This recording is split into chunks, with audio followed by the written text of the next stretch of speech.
नमस्कार, मैं इंजीनियर पीयूष पांडे स्वागत करता हूं आप सभी का अपने आज के हिंदी मोटिवेशनल वीडियो में, जिसका शीर्षक है वर्क प्लेस जेंडर इक्वालिटी। यानी कि हम किसी भी जेंडर से क्यों ना बिलोंग कर रहे हों, हमारे ऑफिशियल एटमॉस्फेयर में हमें एक जैसी अपॉर्चुनिटीज मिलनी चाहिए। एक जैसा सम्मान हर व्यक्ति का होना चाहिए, चाहे वो किसी भी जेंडर से बिलोंग क्यों ना करता हो। कई बार ऑफिस में जेंडर डिस्क्रिमिनेशन होता है, किसी के जेंडर के अनुसार हम उनके साथ भेदभाव करते हैं, लेकिन ऐसा करके हम अपनी खुद की प्रोफेशनल क्रेडिबिलिटी को ही लूज करते हैं। जिन ऑर्गेनाइजेशंस में इस तरह की चीजें होती हैं, वो ऑर्गेनाइजेशंस यकीन मानिए बहुत ज्यादा सक्सेसफुल नहीं होती। किसी भी ऑर्गेनाइजेशन के सक्सेसफुल होने के लिए प्राइम रिक्वायरमेंट है कि वहां काम करने वाले हर एक एम्प्लॉय का सम्मान हो, हर एक एम्प्लॉय को इक्वल अपॉर्चुनिटीज मिले और हर एक एम्प्लॉय के आइडियाज को वैल्यू दिया जाए। जहां पे एम्प्लॉयज के आइडियाज को वैल्यू नहीं दिया जाता, और खासकर इसलिए वैल्यू नहीं दिया जाता क्योंकि उसका जेंडर डिफरेंट है, उसका कास्ट डिफरेंट है, उसका रिलीजन डिफरेंट है, तो यकीन मानिए वो ऑर्गेनाइजेशंस हमेशा स्ट्रगल ही करती रहती हैं। वो कभी सक्सेसफुल ना हो पाती हैं और ना कभी होंगी। जहां सबके प्रति प्रेम व्यवहार नहीं होता, वहां पे सक्सेस नहीं होती। इसलिए सबसे पहले प्रेम व्यवहार होना जरूरी है हर उस व्यक्ति के प्रति जो आपकी ऑर्गेनाइजेशन में काम कर रहा है।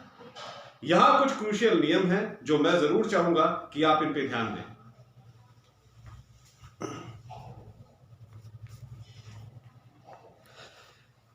ये मैंने एक चार्ट प्रिपेयर किया है, इसका टाइटल है वर्क प्लेस जेंडर इक्वालिटी। किस तरह से हम जेंडर इक्वालिटी एंश्योर कर सकते हैं किसी भी कॉर्पोरेट एनवायरनमेंट में।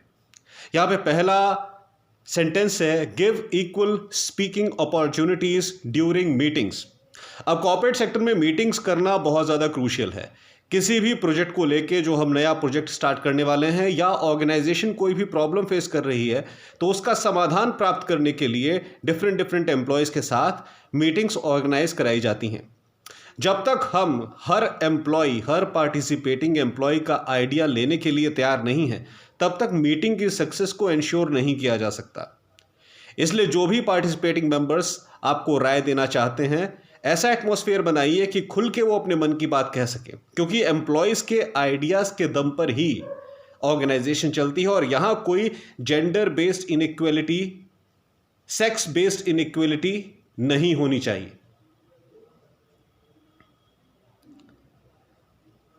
दूसरा है, leaves for personal obligation should be equally given. अब जाहिर सी बात है, आप किसी कंपनी में काम कर रहे हैं, तो पर्सनल लाइफ से रिलेटेड कभी आपको छुट्टियों की ज़रूरत पड़ी तो डेफिनेटली वो ज़रूरी होती हैं। कई बार ऑफिशियल इंपॉर्टेंट टास्क के चक्कर में हम छुट्टी नहीं लेते हैं, वो अच्छी बात है, लेकिन कई बार कुछ छुट्टियां बहुत ज़्यादा अनिवार्य हो जाती हैं। पर्सनल लाइफ की कुछ ऐसी प्रॉब्लम्स होती हैं जिन्हें हम इग्नोर नहीं कर सकते। इसलिए ऐसी कंडीशन में भी जब आप किसी को छुट्टियां दे रहे हो, आप कंपनी के मालिक हैं, आप अपने एम्प्लॉयज़ को छुट्टियां दे रहे हैं, वहां पे भी जेंडर बेस्ड इनइक्वलिटी आप ना करें। ऐसा ना करें कि सिर्फ फीमेल एम्प्लॉयज़ को ही मैक्सिमम छुट्टियां दें, मेल से एम्प्लॉय को कम छुट्टियां दें, या मेल से एम्प्लॉय को ज़्यादा छुट्टियां दें, फीमेल एम्प्लॉयज़ को कम छुट्टियां दें। इस तरह का डिस्क्रिमिनेशन नहीं होना चाहिए। ऑर्गेनाइजेशन द्वारा स्थापित किया गया जो भी छुट्टी का पैरामीटर है, उसके अनुसार इक्वल छुट्टियां जो भी एम्प्लॉयज डिजर्व करते हैं उनको मिलना चाहिए। तीसरा पार्ट है, give equal opportunities during team activities. अब टीम एक्टिविटीज क्या होता है? हर ऑर्गेनाइजेशन में अलग अलग चीजों को देखने के लिए अलग अलग टीम्स बनाई जाती हैं। उन टीम्स के अंदर कई तरह की एक्टिविटीज होती हैं ताकि टीम की प्रोफेशनल क्रेडिबिलिटी बढ़ती रहे। कोई एक स्पेसिफिक टीम जो किसी ऑर्गेनाइजेशन में काम कर रही है, किसी स्पेसिफिक प्रोजेक्ट के ऊपर काम कर रही है, वो इंटरनली काफ़ी सिनेरियोज के ऊपर काम करते हैं ताकि उस प्रोजेक्ट पे काम करने में उनको सहूलियत महसूस हो। ऐसी स्थिति में जितने भी पार्टिसिपेटिंग मेंबर्स हैं, उनका जेंडर न देखते हुए उन्हें टीम एक्टिविटीज़ में इक्वली पार्टिसिपेट करने देना चाहिए। अगर इक्वल पार्टिसिपेशन नहीं करने देंगे तो सबकी नॉलेज एक बराबर नहीं बढ़ेगी और इससे आपका ही नुकसान होगा। यहां पर भी टीम एक्टिविटीज में भी किसी तरह की सेक्स बेस्ड इनइक्वालिटी, किसी तरह की जेंडर बेस्ड इनइक्वालिटी नहीं होनी चाहिए। चौथा पॉइंट कहता है your mentor can be a man और अ वुमन। कई बार आप इसे सुपीरियोरिटी कॉम्प्लेक्स ही समझ लीजिए, लेकिन कई बार अगर मेल एम्प्लॉयज की टीम होती है तो वो लोग थोड़ा डोमिनेंट फील करते हैं, कहते हैं कि भाई हमें जो हमारा सीनियर है वो कोई फीमेल एम्प्लॉय नहीं चाहिए, या जो हमारा मेंटोर है वो हमें कोई फीमेल एम्प्लॉय नहीं चाहिए। माइंड में ये चीज प्री एस्टेब्लिश्ड हो गई है कि भाई हम मेल्स हैं, हम सुपीरियर हैं, एक फीमेल एम्प्लॉय हमें क्या सिखा लेगी।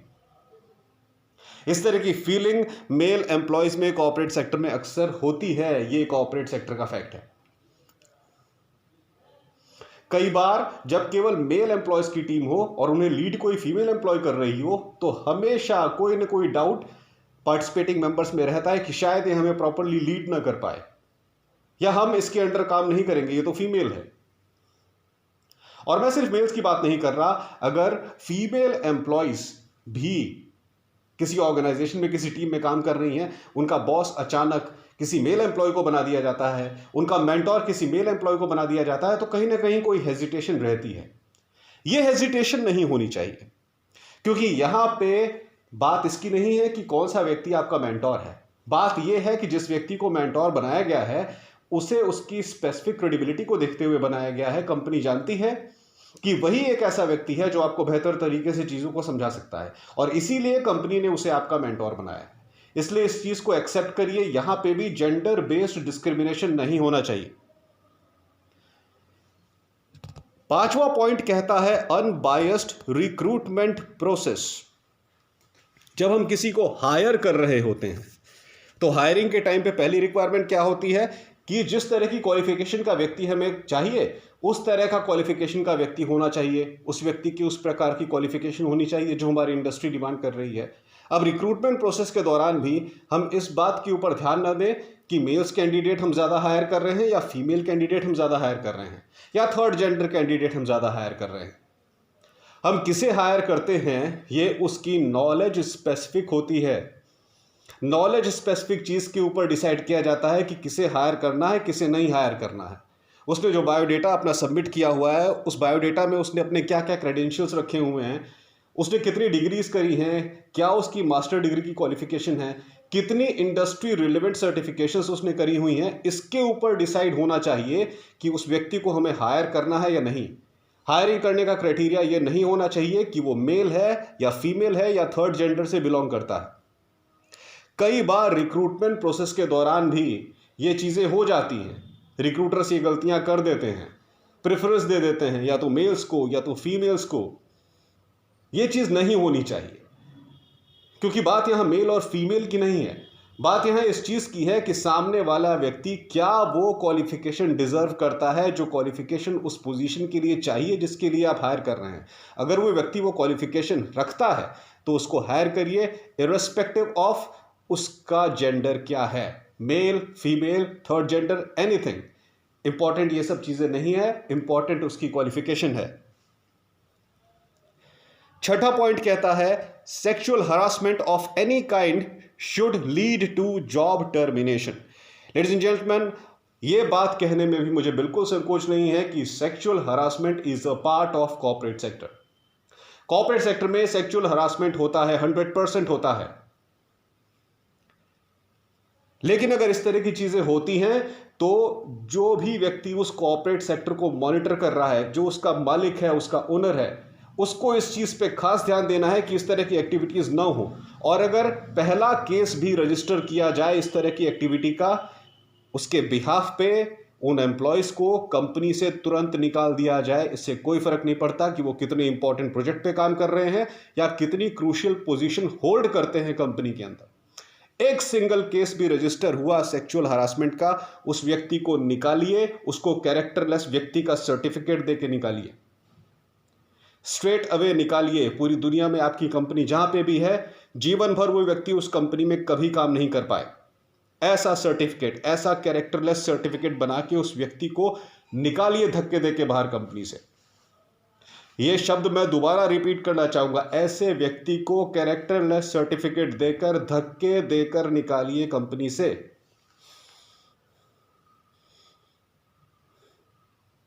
आप कंपनी में काम करने आए हैं या लोगों को छेड़ने आए हैं?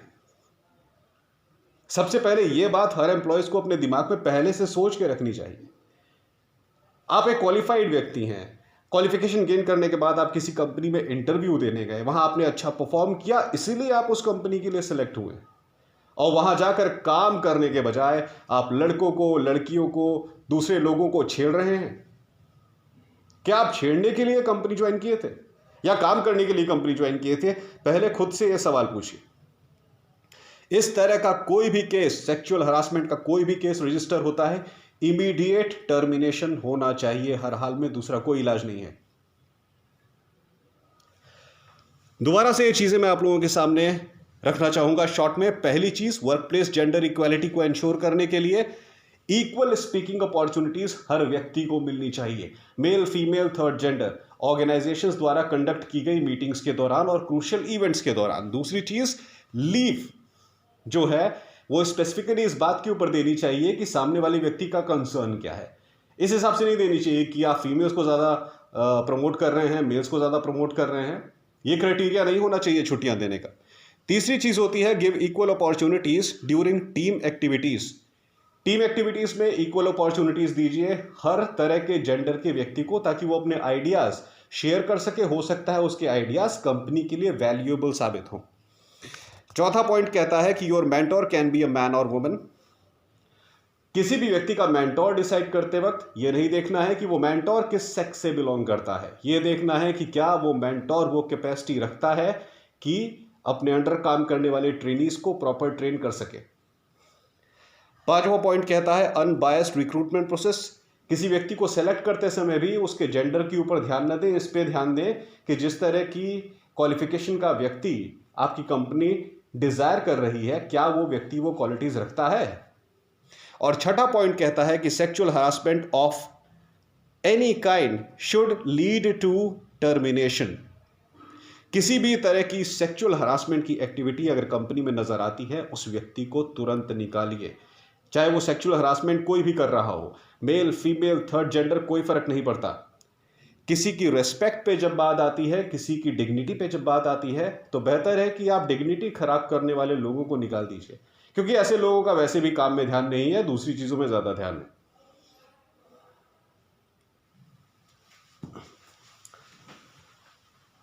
तो देखिए सज्जनों, ये कुछ स्टेप्स हैं जेंडर इक्वालिटी को एंश्योर करने के लिए कॉर्पोरेट सेक्टर के अंदर।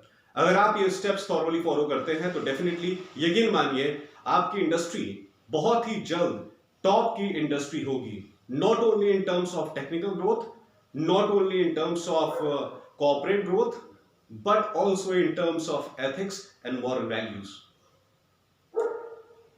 तो आज के लिए बस इतना ही देवियों सज्जनों, आशा करता हूं मेरा वीडियो आपको पसंद आया होगा। प्लीज सब्सक्राइब करिए मेरे चैनल को ER Piyush Pandey, trainer BTech MBA, और बेल आइकन को प्रेस करिए ताकि मेरी हर नई वीडियो की जानकारी आपको तुरंत मिल जाए। बहुत बहुत धन्यवाद।